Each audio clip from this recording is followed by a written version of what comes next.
Hello and good evening. I hope you're all doing good. I welcome you all to the Alpha S Academy detailed topic analysis, and today we'll discuss a very important topic, that is Indo-Japan relation in context of various pointers.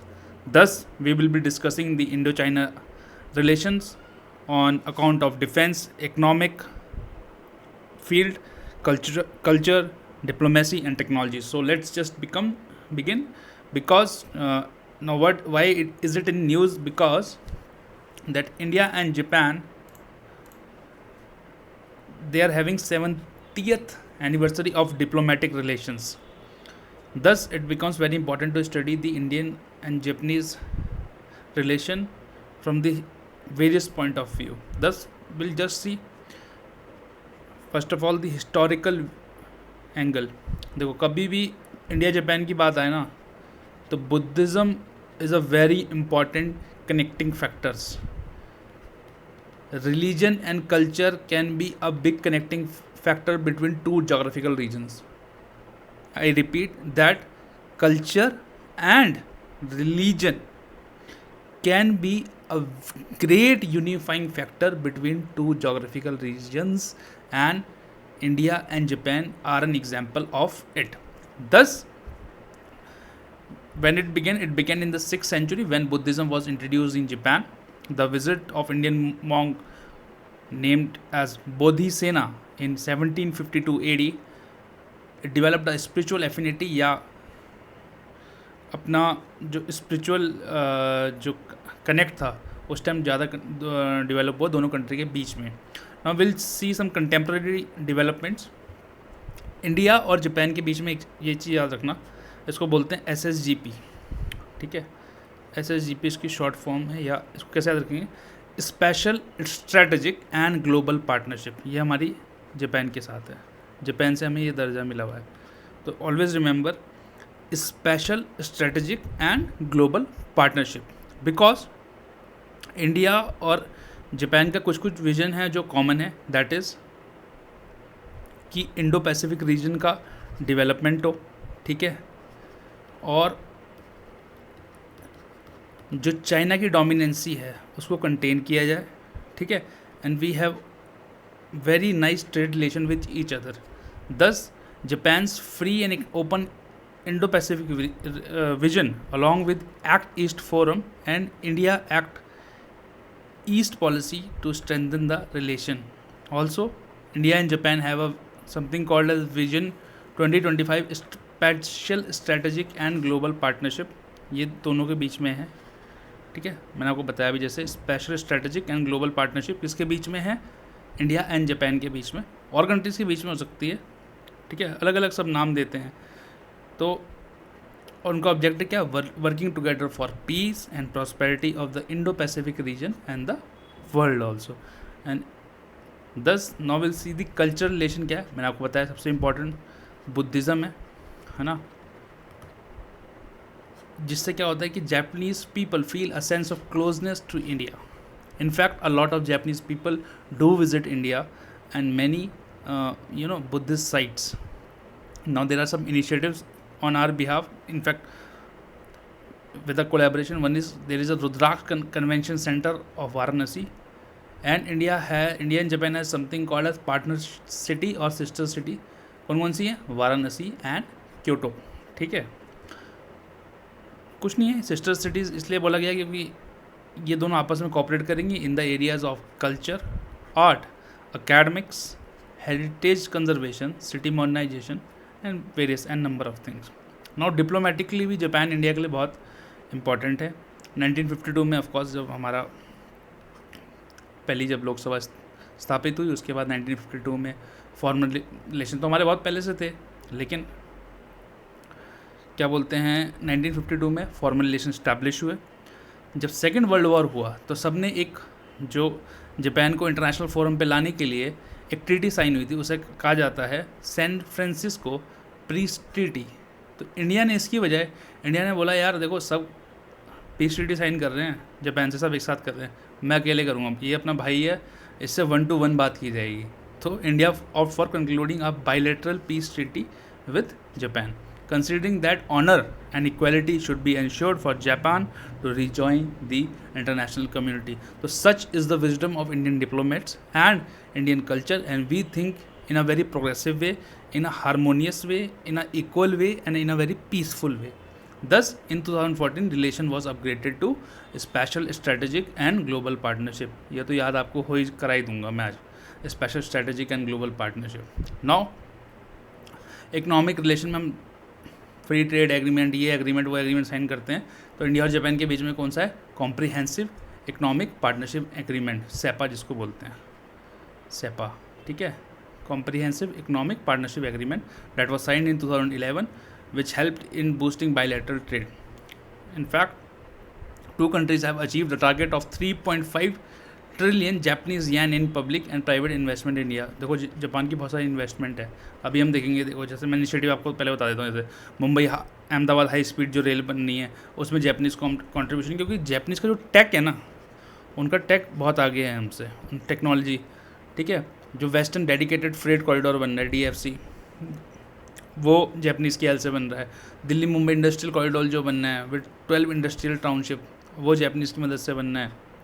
Chennai Bengaluru industrial corridor, और ऐसे कई सारे mega projects हैं जो कि Japanese की help से हम बना रहे हैं. In fact Japan has the largest ODA क्या होता है? Official development assistance. उन्होंने कहा रखा है देखो सबसे ज़्यादा पैसा हम डेवलपमेंट के लिए ऑफिशियली इंडिया को देंगे. तो that is the level of understanding and love we have for each other. ठीक है, Japan will raise in investment target in India to 5 trillion yen और 3.25 lakh crore rupees over the next 5 years. ठीक है, तो investment बढ़ाएगा. डिफेंस रिलेशन कुछ नहीं है. अभी हमने क्या क्या देख लिया? कल्चरल देख लिए, ठीक है, बुद्धिज़्म देखा उसमें हमने, फिर डिप्लोमेटिक देख लिए, इकोनॉमिक देख लिए, और हम डिफेंस देखते हैं सिक्योरिटी वाइज. तो उसमें सबसे पहले तो आपका इंडो पैसिफिक रीजन ही आ जाएगा, क्योंकि ये दोनों कंट्री जो है ये बड़ी इंपॉर्टेंट हो जाती है इंडो पैसिफिक रीजन के डेवलपमेंट के लिए, और उसके in fact sustainable and peaceful development के लिए. दस the Indo Pacific security and the hostility of China को कंटेन करने के लिए भी इंडिया और जापान की आपस में जब हम मदद करेंगे एक दूसरे की, तभी हम चाइना की जो डोमिनेंसी है over the Indo Pacific reason उसको हम रोक सकते हैं या उसको हम कम कर सकते हैं. इनफैक्ट अभी भी बहुत सारी चीज़ें हैं जिनमें एग्रीमेंट है और सिक्योरिटी कॉपरेशन के एरियाज़ हैं जहाँ पे हमें वर्क करना है. ठीक है, तो जैसे कि आपका क्या हुआ था कि 2017 में हमने समथिंग कॉल्ड एज के एशिया अफ्रीका ग्रोथ कॉरिडोर बनाया था. ठीक है, 2017 में, मैं थोड़ा जंप कर रहा हूँ बट थोड़ा समझाने के लिए, 2017 में हमने एक एशिया अफ्रीका ग्रोथ कॉरिडोर के लिए साइन किया था. इसमें अभी भी कुछ सब्सटेंशियल चीज़ आगे नहीं बढ़ पाई है. इसको हमने धरातल पे या ज़मीन पे अभी भी उतार नहीं पाए हम इसको. 10 इनिशिएटिव्स तो बहुत आगे हैं, लेकिन अभी भी कुछ इनिशिएटिव्स पे वर्क करना ज़्यादा इंपॉर्टेंट है. तो इनिशिएटिव्स क्या क्या हैं हमारे आपस में, पहले ये देख लेते हैं. India and Japan has signed an acquisition and cross servicing agreement. ठीक है, acquisition and cross servicing agreement. Also there is a 2+2 dialogue जिसमें फॉरेन मिनिस्टर डिफेंस मिनिस्टर बात करते हैं. देन हमारी कोस्ट गार्ड के आपस में डायलॉग होते हैं. ठीक है, फिर हमारी बायलैटरल एक्सरसाइज हैं जिनका नाम एक जिमेक्स होती है, एक शिन्यो मैत्री होती है, एक धर्मा गार्जियन होती है. 3 एक्सरसाइज हमारी जापान के साथ है, जिमेक्स, शिन्यो मैत्री एंड धर्मा गार्जियन. फिर एक मल्टीलैटरल एक्सरसाइज हम तीनों करते हैं मालाबार में, दैट इज़ मालाबार एक्सरसाइज ही कहते हैं उसको, US, जापान और इंडिया की. ठीक है, जिसमें अभी US ने मना भी कर दिया था कि कोविड की वजह से हम अपनी वो नेवी शिप्स नहीं भेजेंगे. साइंस एंड टेक्नोलॉजी, जैसे मैंने आपको बताया कि टेक जो है जापान का बहुत आगे है. तो अब क्या देखो, वर्ड आने लगा है space diplomacy. Remember this, there is something called as space diplomacy also. We need relations in space but we need space diplomacy also. How it work, see I tell you. अभी जब Russia और US जब Ukraine के चक्कर में आमने सामने खड़े हैं, तब भी रशियन जो एक एयरक्राफ्ट था वो US के एस्ट्रोनॉट को वापस लेके आया. तो देखो, जब लड़ाई होती है तो ज़रूरी नहीं है कि वो हर जगह लड़ाई हो. कुछ लड़ाई की एक सीमा होती है. अब ऐसा नहीं कि आप इंटरनेशनल स्पेस स्टेशन पे लड़ने लग गए और उसे उड़ा दिया. ठीक है, वो बड़ी एक बेवकूफ़ी वाली बात हो जाएगी. तो ठीक है, लड़ाई लड़ो लेकिन एक डिसेंसी होती है लड़ाई में भी, वॉर के रूल्स होते हैं। और एंड वी तो come from a land from where the Mahabharata was written, epitome of war ethics, ठीक है।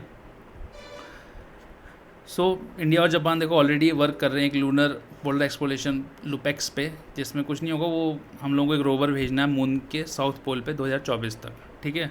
और एक इंडिया जापान डिजिटल पार्टनरशिप है, IGDP डिजिटल पार्टनरशिप है to develop a corporation in further information and communication technology. तो technology transfer, information transfer के लिए India और जापान की डिजिटल पार्टनरशिप भी है।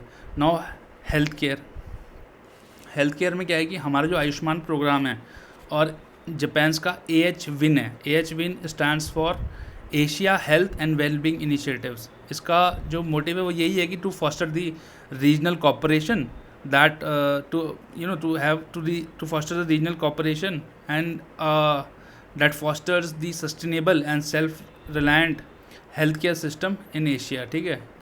तो इसको हम आपस में इंटीग्रेट कर रहे हैं, इसमें डाटा शेयर करते हैं, बातें शेयर करते हैं, भाई ये डिज़ीज़ आ गया, कोविड आ गया, इसमें क्या देना है ना। जैसे वो बोलेगा पैरासीटामोल नहीं काम कर रही है, तो यहाँ से हमने जैसे थोड़ा सा देख लिया तो हम जापान को वो बता देंगे, यार पैरासीटामोल मत इस्तेमाल करना, इसमें ये काम नहीं कर रही है, इसमें आइवरमेक्टिन काम कर रही है।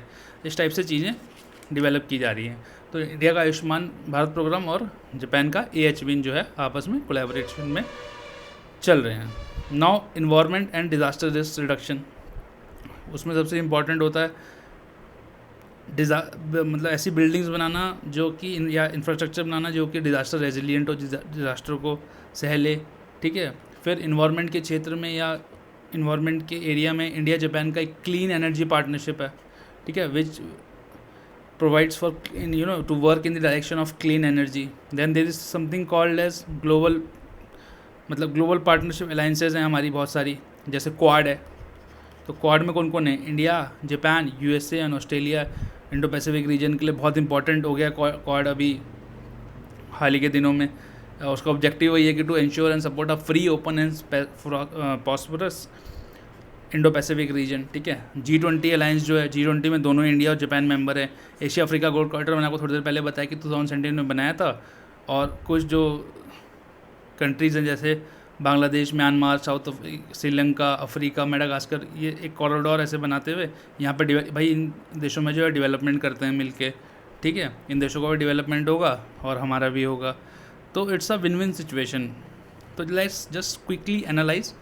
देखो जो इंडिया चाइना का रिलेशन है ना, वो देखो आप उसे डिवाइड तो defence, economic, cultural, diplomatic, technology में कर सकते हो, बट मोटा मोटी अगर लिखना हो, अगर शॉर्ट उसमें, तो हम मानेंगे कि जो इंडो पैसिफिक रीजन एक बहुत इंपॉर्टेंट कीवर्ड है इसमें, ठीक है। Then China, hostility with China और डोमिनेंसी ऑफ चाइना बहुत इंपॉर्टेंट है। फिर हमारे इकोनॉमिक इश्यूज़ हैं आपस में ट्रेड को रिलेटेड, जैसे ट्रेड को रिलेटेड क्या रूल है, जैसे ई-कॉमर्स रूल्स हैं, ओसाका ट्रैक। तो ओसाका ट्रैक क्या बोलता है, देखो यार कि let there be a free flow of data between the countries and there be a free flow of data and there be a storage in any country, और उससे ज़्यादा दिक्कत नहीं होनी चाहिए कंट्रीज़ की। बट अब आप देख रहे हो इंडिया में right to privacy fundamental right हो गई है, प्राइवेसी पे कितना जोर दिया जा रहा है। डेटा पॉलिसी आ रही है, डेटा पॉलिसी बन रही है, डेटा इनफैक्ट कुछ डेटा पॉलिसी एक ड्राफ्ट आ भी चुका है। तो अब हम मना करते हैं कि नहीं यार हम अपना डाटा वाटा वो नहीं करेंगे। इनफैक्ट जो ऑलरेडी बाहर डाटा जा रहा है उसको भी हम डाटा लोकलाइजेशन की बात कर रहे हैं, है ना।